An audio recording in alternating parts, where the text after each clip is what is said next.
Shalom, salam sejahtera buat kita sekalian. Saudara yang dikasihi Tuhan, suatu kali seorang ayah mengajak anaknya menyeberang sebuah sungai dengan menggunakan sebuah perahu kayu kecil. Pada awalnya perjalanan mereka sangat tentram dan menyenangkan dan mereka menikmati perjalanan itu. Namun tiba-tiba sang ayah melihat ada sebuah lubang kecil di dasar perahu itu dan sang ayah menjadi sangat panik. Dia kemudian mengajak anaknya untuk menambal lubang kecil ini. Sang anak menjadi kebingungan, mengapa lubang kecil itu membuat sang ayah menjadi sangat panik. Singkat cerita, mereka kemudian menambal lubang kecil itu dan melanjutkan perjalanan mereka. Setelah sampai di seberang, sang ayah kemudian menjelaskan kepada anaknya, memang lubang di dasar perahu itu sangat kecil. Tapi jika lubang kecil itu dibiarkan terus, maka air yang akan masuk itu akan membuat lubang itu bertambah besar dan bisa saja membuat perahu mereka tenggelam. Saudara, bukankah di dalam kehidupan kita seringkali meremehkan atau membiarkan dosa-dosa kecil itu terjadi di dalam kehidupan kita berulang-ulang kali, bukan? Ketika kita mulai menikmati chattingan atau telepon dengan mantan pacar yang bertemu ketika kita melakukan reuni, ketika kita berbohong kepada pasangan atau orang tua kita, ketika kita menyontek atau kita mulai mencoba minum minuman keras atau merokok atau melakukan dosa-dosa yang lain dan kita membiarkan itu terjadi terus-menerus. Bukankah kita sudah meremehkan dosa-dosa yang kecil? Memang kelihatannya itu sepele dan tidak ada artinya.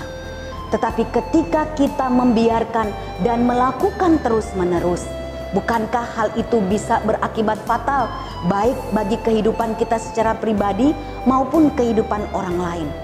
Dosa yang kecil yang kita biarkan bisa saja berakhir dengan pembunuhan, perselingkuhan, korupsi, dan lain sebagainya.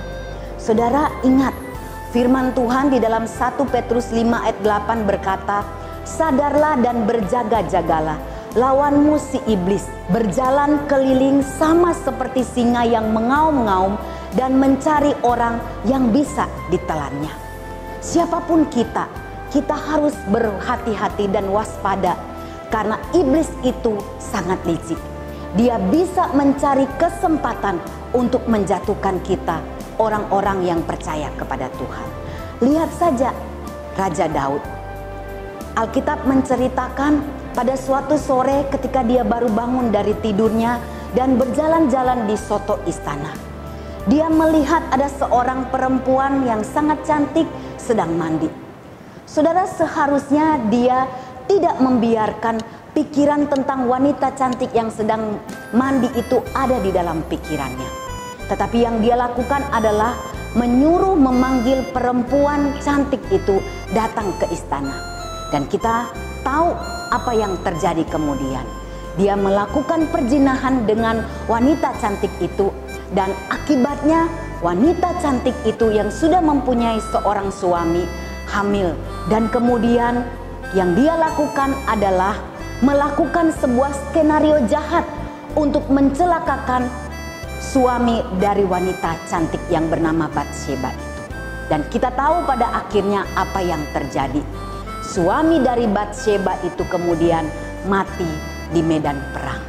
Saudara yang dikasihi Tuhan, hal yang kecil yang dilakukan oleh Daud, dia hanya tidak sengaja melihat wanita cantik sedang mandi. Tapi karena dia membiarkan dosa kecil itu terus-menerus ada di dalam pikirannya, itu kemudian berakibat fatal. Bukan hanya dia berselingkuh dengan istri orang, tapi kemudian dia merencanakan pembunuhan kepada suami wanita itu. Dan pada akhirnya Tuhan menghukum dia. Saudara yang dikasihi oleh Tuhan, kita harus sadar bahaya jika kita membiarkan dosa kecil dan kita melakukan itu terus-menerus. Ingat sekali lagi, iblis sangat licik. Dan dia selalu mencari kesempatan untuk menjatuhkan kita, anak-anak Tuhan.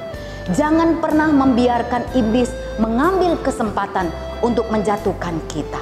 Jangan pernah meremehkan dosa kecil terjadi di dalam kehidupan kita dan kita biarkan itu terus-menerus kita lakukan di dalam kehidupan kita. Mari kita berdoa, kita minta kepada Tuhan untuk supaya kita boleh kuat di dalam Tuhan dan kita boleh tunduk kepada Allah dan lawan kepada iblis. Dan biarkan iblis itu lari jauh dari kita dan kita berkemenangan di dalam Tuhan. Kiranya Tuhan menolong kita untuk melakukan apa yang baik dengan tidak meremehkan dosa-dosa kecil yang kita lakukan di dalam kehidupan kita. Amin.